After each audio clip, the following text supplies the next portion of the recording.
Your Honors, the next candidate to be interviewed this morning is PCSO Chairperson, retired Judge Felix P. Reyes. The first to interview Judge Reyes is the Honorable Attorney Jose V. Mejia. Thank you, Attorney Cuevas.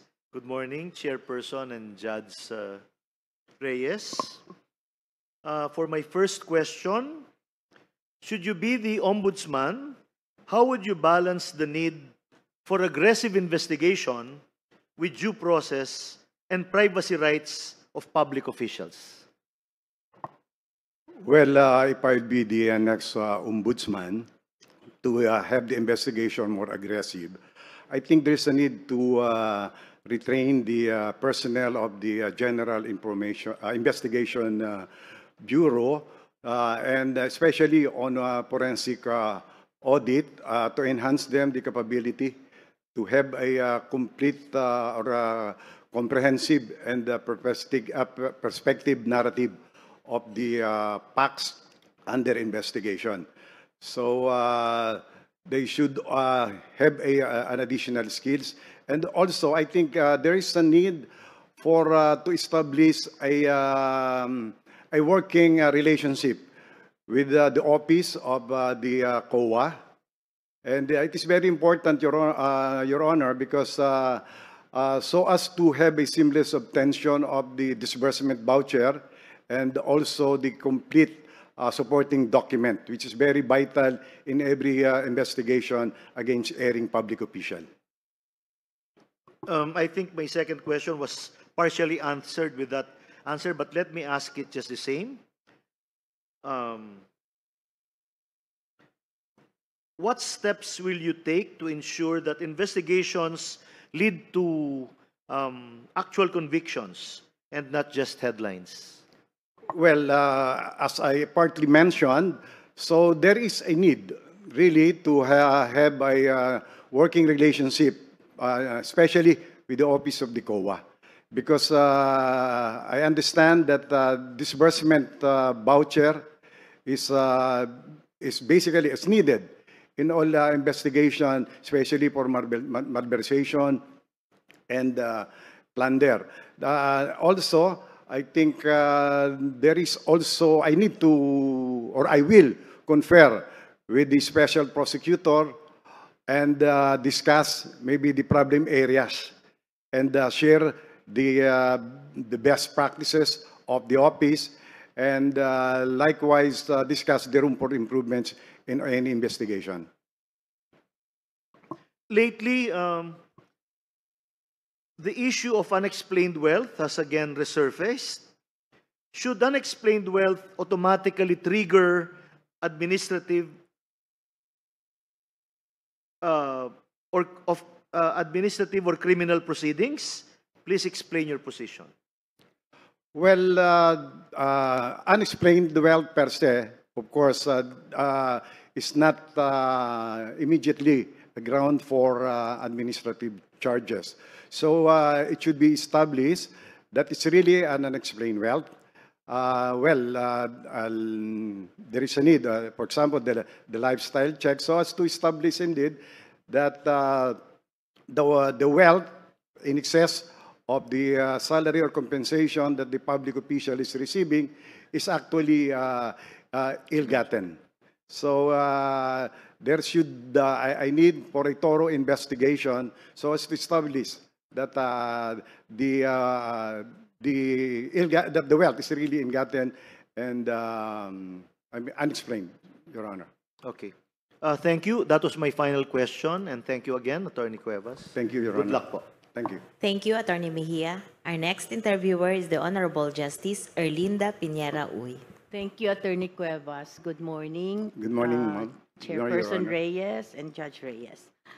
How has your professional experiences in various fields of the legal profession, including your current position as chairperson of the PCSO, shaped your understanding of ethical governance and prepared you to handle complex demands of the ombudsman's role, particularly in leading with transparency and upholding public accountability? Well, I have been a practitioner for more than 15 years. I stay for almost 2 years in the Land Registration Authority. I have been a prosecutor in the city of Pasay before I was appointed as a presiding judge of the Regional Trial Court of Marikina City, and now as the chairperson of the PCSO. I think my experience in those offices, which I mentioned, will give me enough perspective to be the next ombudsman in issue of transparency and accountability. And what key priorities would you set to strengthen public trust in the office of the Ombudsman? And how would you ensure that these priorities are effectively implemented? Well, I think I'll give priority on the fast tracking of the disposition of the cases pending before the Ombudsman, for which reason I think the first thing that I will have to do is to conduct case inventory and case aging. I will also have to confer with the head of offices and just what I said earlier for me to ask them what's their best practice and also the problem areas in concern. How do you define moral courage in public office? And if appointed, how would you best demonstrate your moral courage and independence from political influence? Well, I think the best is to live modest and simple, and I think that is what is mandated to be a public official, especially this high official to be the next ombudsman. And how would you handle a situation where a complaint filed before the office of the Ombudsman involves a close friend, former colleague, or people of strong political influence? Well, if the one of the party is a close friend, inhibition of course is there. But if it's not one of the grounds for the inhibition, of course I have to apply the law as it is applicable to all. But what would be the more action, more often than not, what action would you take? Just inhibit yourself or pursue the case? Well, pursue the case, and of course, parties you can delegate it to somebody, and without giving influence and without informing that one of the party is a close friend or close relative of yours. What about people of strong political influence? How will you handle a situation Well, I think like it this? does not matter whether the person charged is an ordinary person or a high-profile individual. I think they should be treated equally. And what role should the Ombudsman play in ensuring compliance with procurement laws and preventing ghost projects or anomalous transactions? Well, I think the Ombudsman even motu proprio can conduct its own investigation. And as I said earlier, I think it is very important to have a working relationship with the COA, because I understand that this disbursement voucher will at least help to have a complete picture of what really transpired in the government transaction under investigation. So, if appointed at this point in time and knowing that there is a legislative inquiry on the ghost projects, will that be one of your priorities? Yes, yes, Your Honor, since this is a hot issue now, so I'll give this a priority, well, of course, without disregarding all other cases pending and to be filed of whatever nature. Beyond prosecuting corrupt officials, if appointed, do you think the Ombudsman should take a role in educating and empowering citizens to fight corruption? Please explain your answer. Yes, Your Honor, that's one of my part of my plan is to develop a corps of anti-corruption educators which need to go around to the secondary school, particularly the high school students, and to discuss the corruption and its pernicious effect. I think the government should be proactive, not only reactive. It should be preventive, not curative. So I think we have to go to that direction. So that was my last question. Good luck to you, Chairperson Reyes. Thank you, Your Honor. Thank you, Justice Uy. Our next interviewer is the Honorable Congresswoman Jerville Luistro. Thank you, Attorney. Good morning, Chairman. Good morning po. Good morning po. As former president of the Philippine Judges Association, you have expressed your opinion that abusive criticisms and unfounded accusations against judges can erode public trust in the judiciary.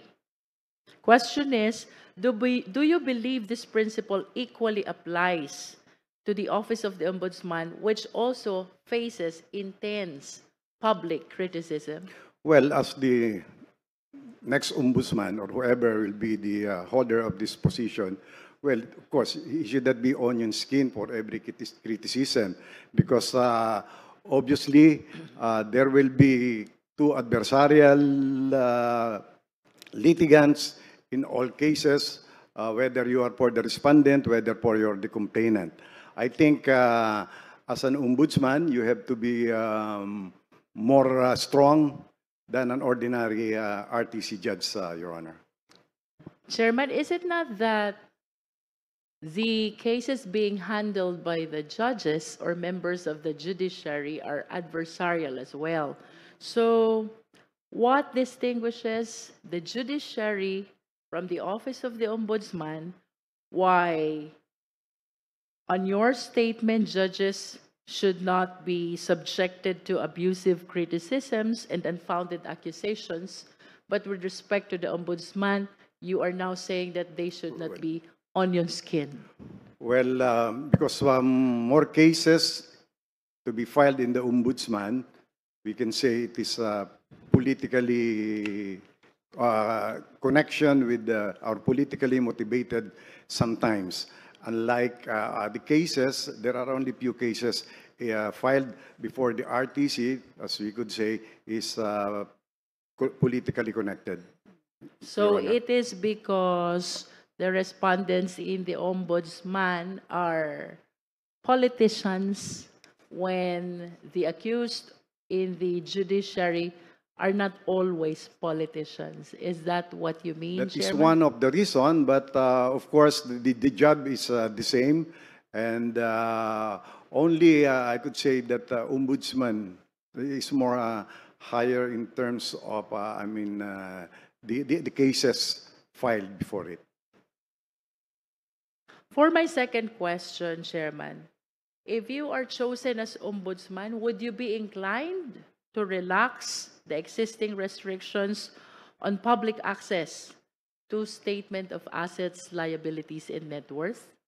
Well, I understand that the existing memo circular is some restriction or well, if I'll be appointed, I will revisit all. I will be issuing a new memo circular with more leniency.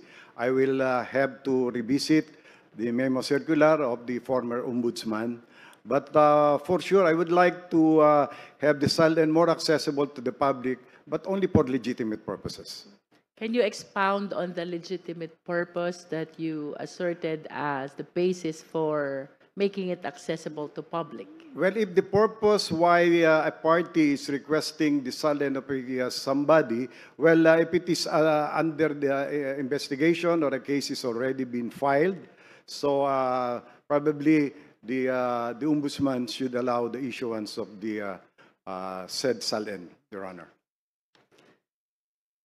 And with respect to bank records, Chairman, of course, the ombudsman's charter has the power to issue subpoena bank records. However, in a decision of the Supreme Court, it says that the same should be subjected still to a court order. if you will be given the chance to propose a legislative measure on the power of the ombudsman to subpoena bank records, would you advocate for this legislative measure?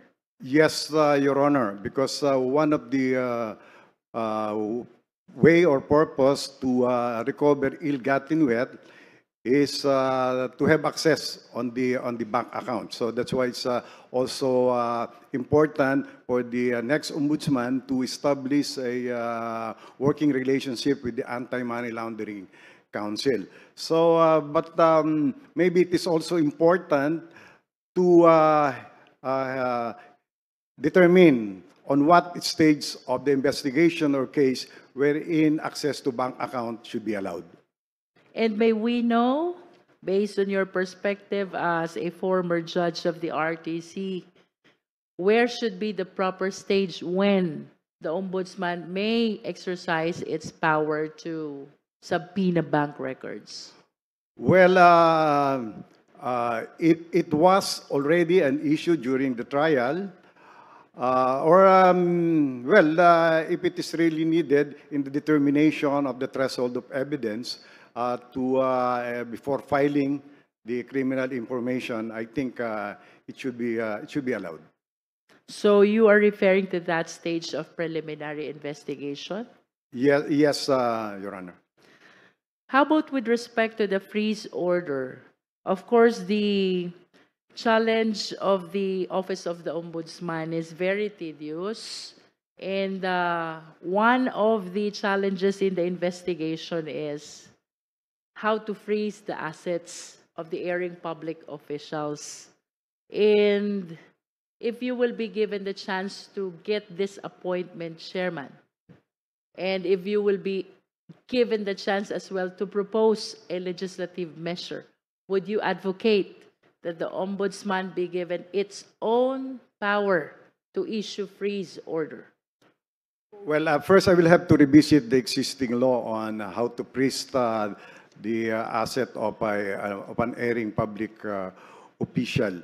And I think it is also necessary for the next ombudsman to study, to have also an authority to issue an order or freezing order against erring public official, Your Honor. And that is without necessarily going to court, Chairman? Well, I think that's one consideration that is needed for the next ombudsman before issuing a court order, a freeze order, to have maybe propose a certain procedure. But of course, it should always be with the concurrence of the court. Thank you. For the next question, Chairman, the DOJ issued circular number 15 and number 28. This elevates the amount of evidence required for preliminary investigation from probable cause to reasonable certainty of conviction standard. The question, Chairman, is, would you advocate for the same increased amount of evidence, considering that the Ombudsman likewise conduct? Yes, Your Honor, that will PI. be one of my plans to revisit the threshold of evidence before initiating criminal information in court, also from probable cause to prima facie evidence. So meaning there should be a reasonable certainty of conviction. And then with respect to the committee reports coming from Congress, there is a 2022 Ombudsman rule which provides that the same has to be subjected to a case build-up that is for 60 days, extendable to another 30 days, and that the proceeding shall not be considered as adversarial, and that the case should not be docketed yet until after the case build-up. However, this rule, Chairman, has been changed in 2025 because the 2025 rules of the Ombudsman now provide, upon receipt of the committee report, the same shall be automatically docketed and calendared for preliminary investigation. Which rule would you advocate 4, in case you are given the chance to be the next ombudsman? I subscribe to the first case wherein it should not first be docketed. And although there was already an exhaustive investigation before the House or before the Senate, I think it should still be subject for a case build-up before the Ombudsman. And I think it will still be part of the handiwork of the General Investigation Bureau. Don't you think that is a gesture of diminishing the supposed credibility of the investigation conducted already by the Congress? I don't think so. So this case build-up will only look for some lacking. What's more lacking as far as investigation or a case build-up? So of course they will not disregard whatever investigation conducted.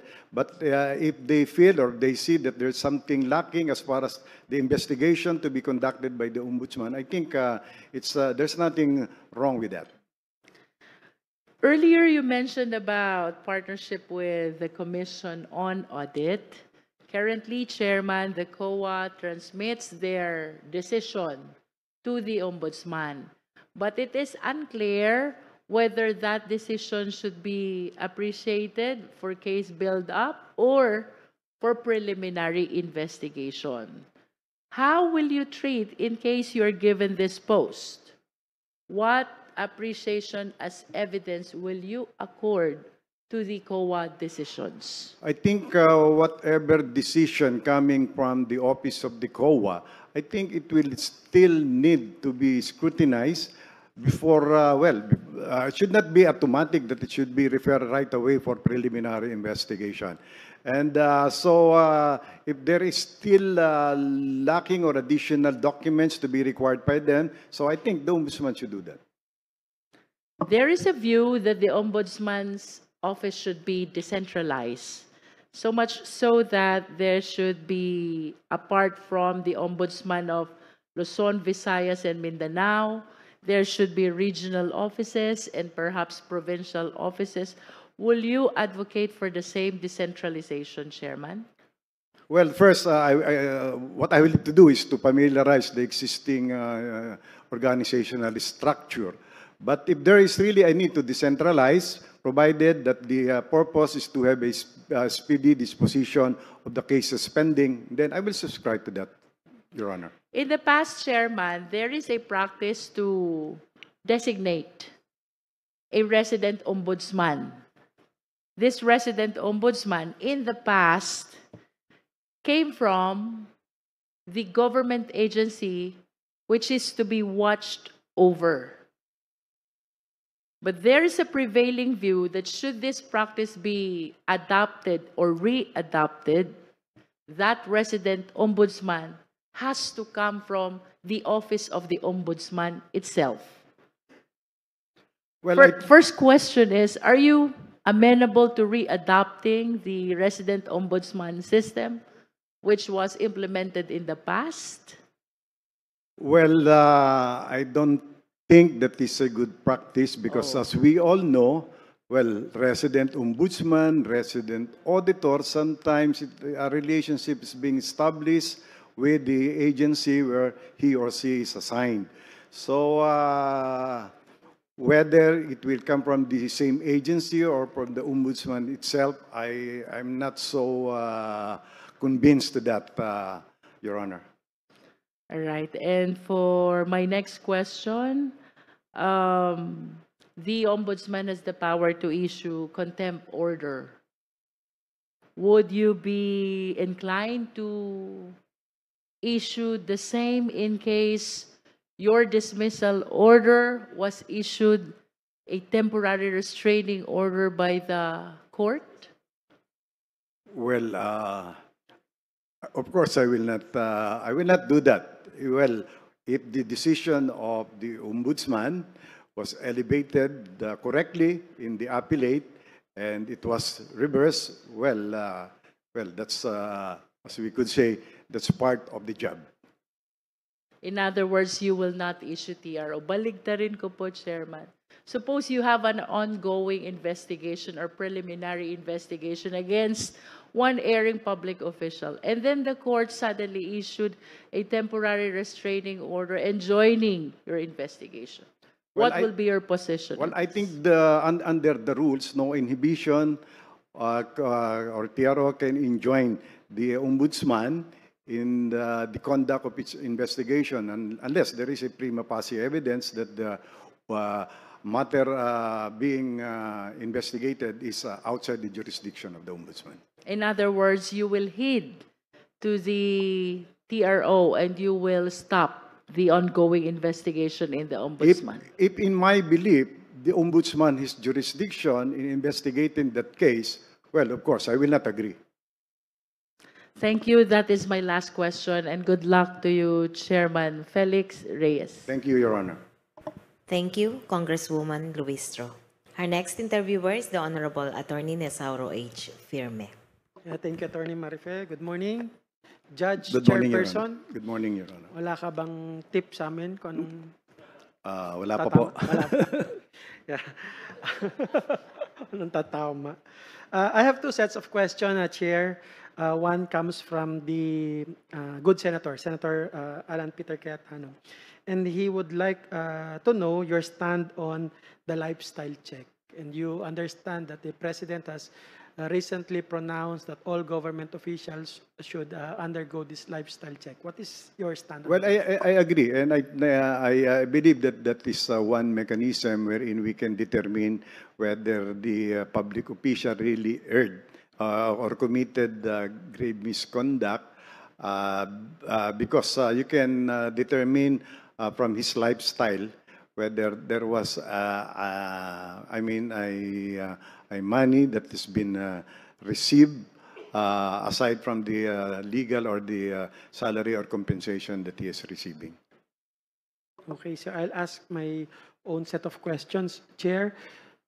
So if appointed as the next ombudsman, what can the stakeholders expect from you? Well, as I said earlier, I will work on the early disposition of the cases pending before the ombudsman. And I would like also to make to enhance the investigators to have complete knowledge, especially on the forensic audit. Because I think what is important is for the investigator to establish facts or the factual narratives of the transaction supported by strong evidence, not only relying on legal arguments. So I was sifting through your records profile, Chair, and I noticed, and I've heard earlier that you've been a fiscal, you've been a judge. So despite all those accomplishments in your life, why do you still want to become the ombudsman? Well, I think this is, of course, another tap on the career. So, just like all lawyers, if some of them want to be in the appellate, but this is also one position that most lawyers is aiming. Okay. And looking at your records again, Chair, you ran as a nominee, no? Your party list, in other words, no, took part in the 2022 election, and you were first nominee. Yes, Your Honor. So my next question is, how apolitical are you? Well, actually, what prompted me to run for party list? Actually, that party list is kabalikat ng hustisya, well, hopefully to represent the justice sector.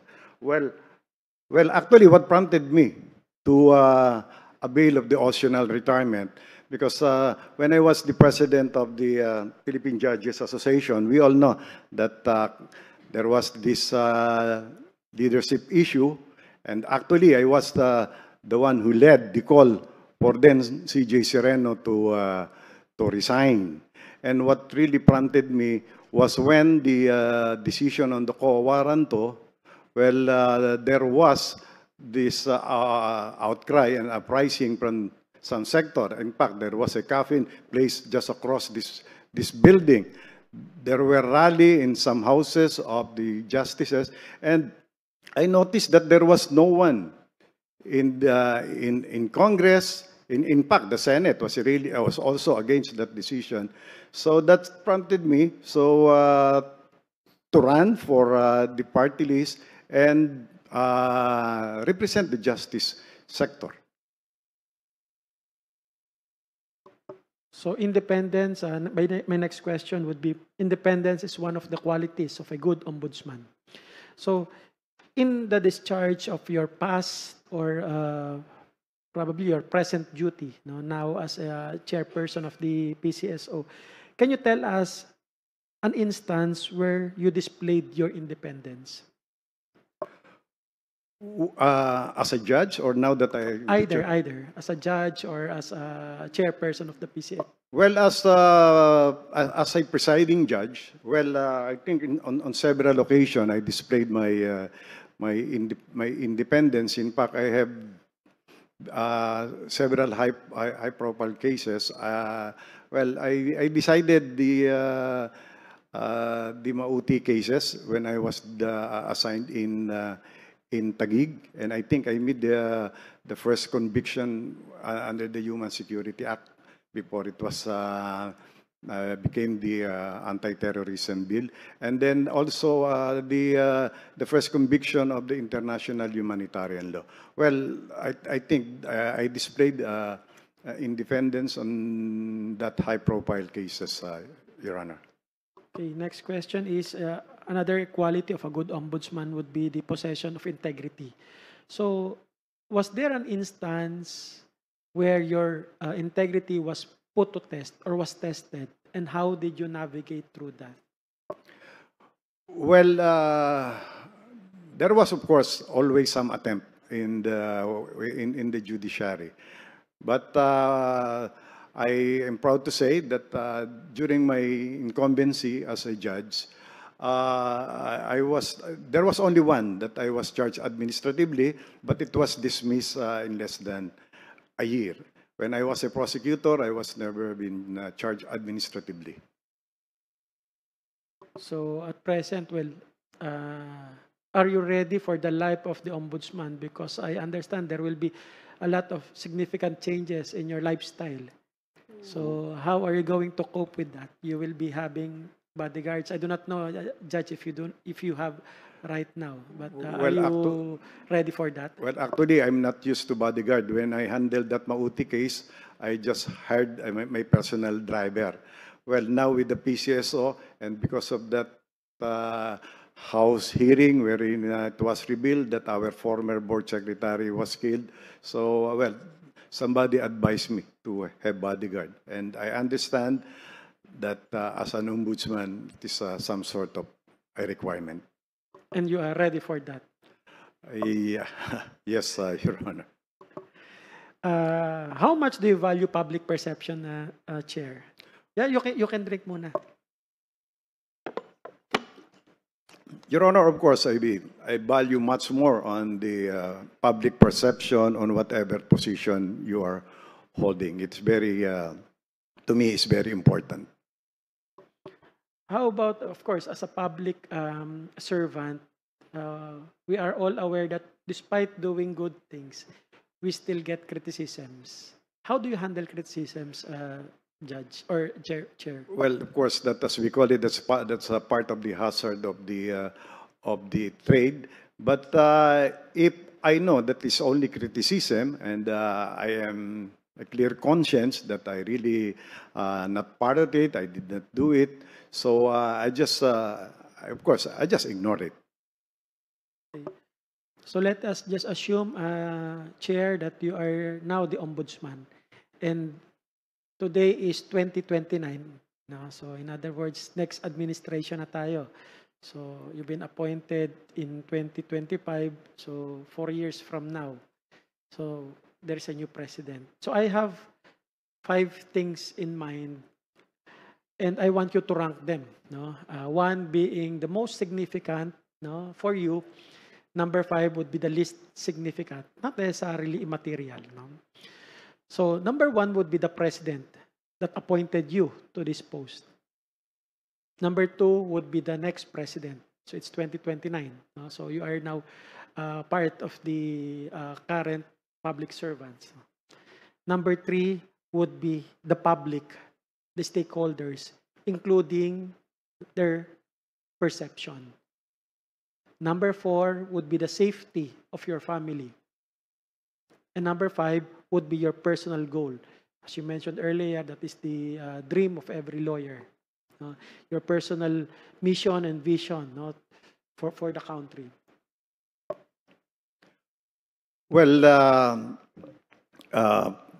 President, of course, the appointing authority.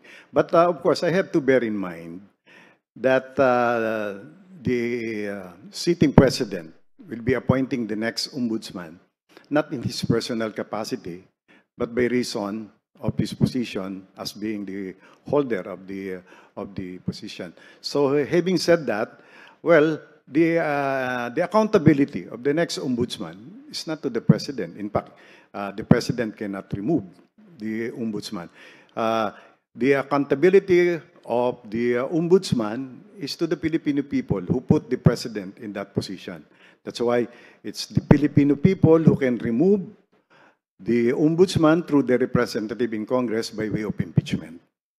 Well, for the next president, well, I think it's, of course, I just do what the ombudsman is supposed to do, irrespective of who is now the president and who will be the next president. And what's the third?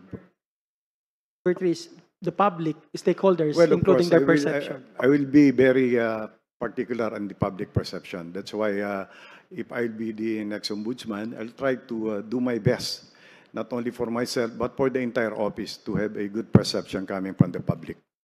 Number 4 will be the safety of your family, and number 5 will be your goal. So which is the most significant among these 5? Well, with respect to the security of my family, well, that was already given. We are a simple family. We came from Lipa. In Lipa, I have 4 children. So they are, of course, will understand the risk that is attached to the position. And then with respect to my personal goal, well, it is a pride not only to myself, but to the family and also to the place where I came from.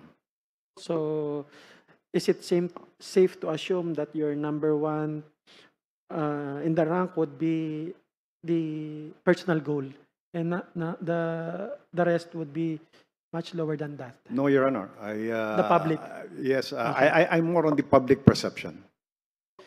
Now, I understand, we all understand that there will be a lot of individuals who would help you get this post, including government officials.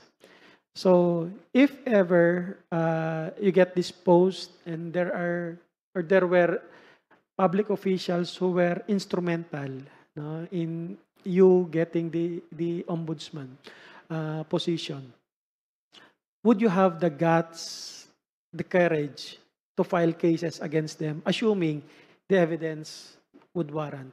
Yes, if the evidence so warrants, whether they are instrumental to my appointment, well, I will proceed. Well, I think the position will has nothing to do with our relationship.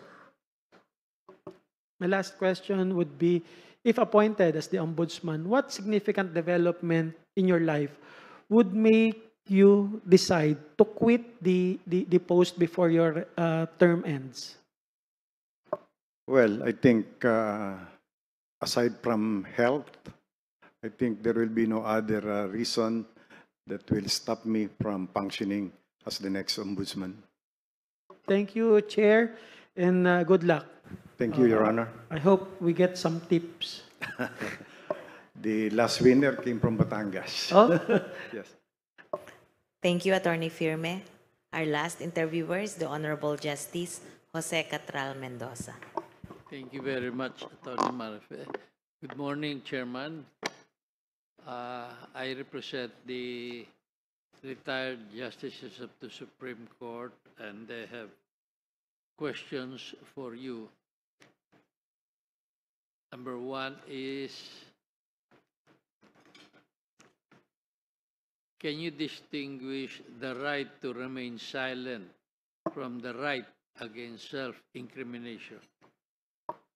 Well, the right to remain silent is the right of an individual when confronted by charges, and then you cannot be mandated to answer what is being required from you, and the right to self-incrimination when you are being asked under investigation that you feel that will incriminate you, you have the right not to answer that question, Your Honor.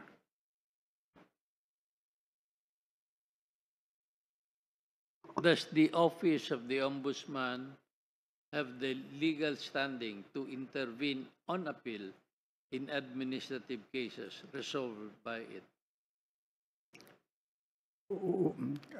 What's that last portion, Your Honor?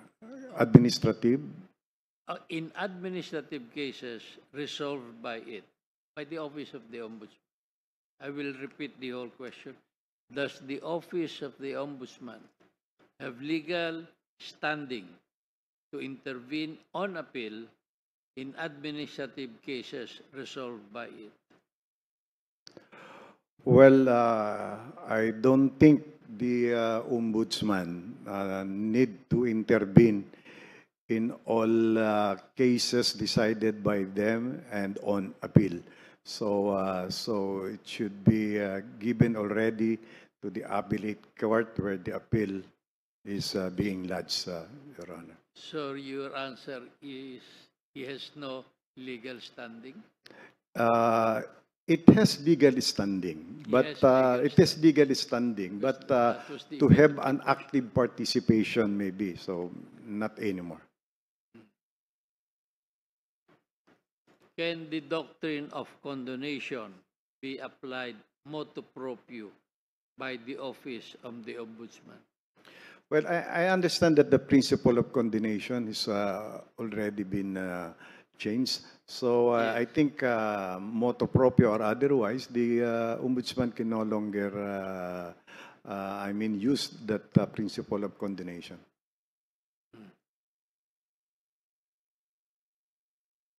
Suppose it refers to a previous act before that decision of Binay. What's that again, Your Honor? I was not able to get it. Can the doctrine of condonation be applied motu proprio, referring to acts committed before the Binay case? Well, where, for the doctrine of condonation was abandoned by the Supreme Court. if the acts complained of happened after the Binay case, I think the new law on condonation should still apply. How To, about before? yes, even before the acts committed before the Binay case, I think the new principle on condonation should apply. But the question is, can it be applied motu proprio by the Office of the Ombudsman? Yes, I think that can be applied motu proprio. Is the final and unappealable decision of the Office of the Ombudsman still be the subject of judicial review? Well, in pure question of law, I think it can be elevated directly to the Supreme Court, Your Honor. Under what rule? Under Rule 65, Your Honor. 65 for grave abuse of Grave abuse of discretion. discretion.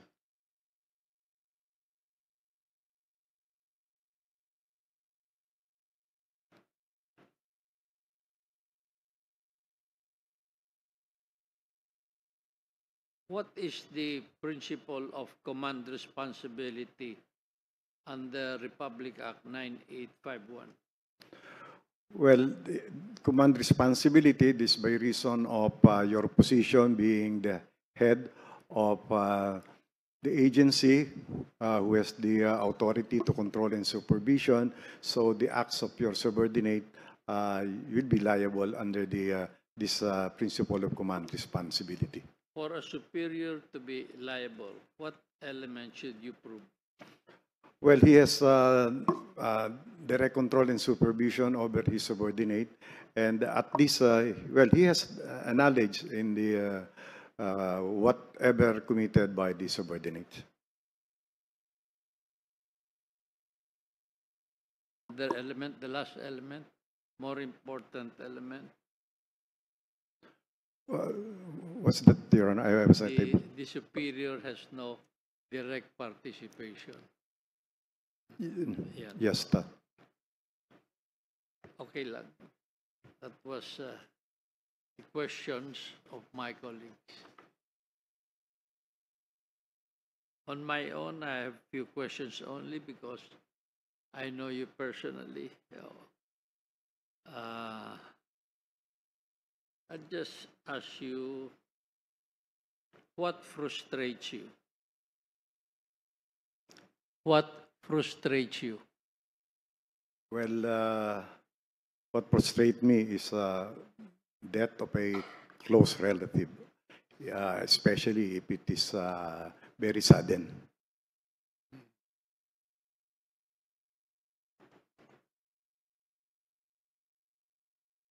What is your view on corruption in the Philippines in general?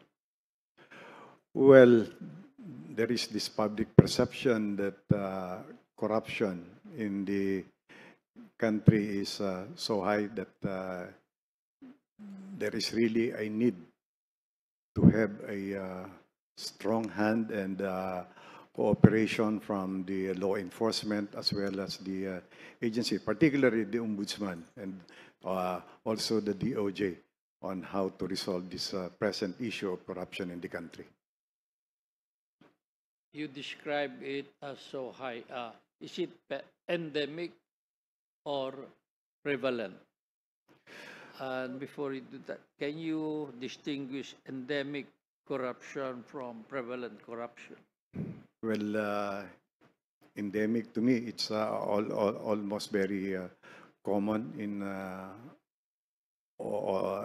almost all part of the society. And then the other one is Prevalent. yeah, prevalent. So not in all sectors of the society, only in some offices maybe. As to causation, is it the system or the individual? Well, they say that's already part of the system. That's why earlier I said that I appointed as the next ombudsman, I will have to develop a corps of anti-corruption instructor and educators. Because to me, proactive is better than reactive. Thank you very much, Chairman. That will be my last question. Your excuse. Thank you, Your Honors. Have a good day. Thank you, Justice Mendoza, and thank you, Chairman. Thank you.